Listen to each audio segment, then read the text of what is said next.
کہ جس کو یہ شاعری کا یا موسیقی کا شوق نہ ہو، وہ جو پود ہوتی ہے وہ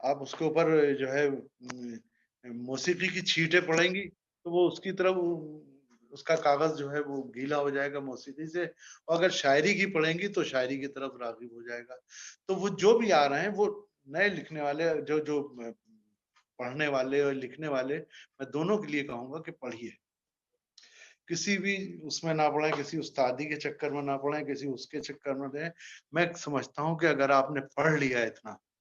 میر کو بھی پڑھ لیا، غالب کو پڑھ لیا، جوش کو پڑھ لیا، جگر کو پڑھ لیا، فیض کو پڑھ لیا، فراق کو پڑھ لیا ہے، سب کو پڑھ لیا، سارے اساتذہ کو حفظ کر لیا، مجاز کو پڑھ لیا، تو آپ کے ذہن میں کوئی بھی، دیکھیے کوئی بھی خیال کچھ چھوڑا نہیں ہے ہمارے استادوں نے، صحیح، اساتذہ نے کوئی پہلو نہیں شاعری کا چھوڑا ہے، وہ آپ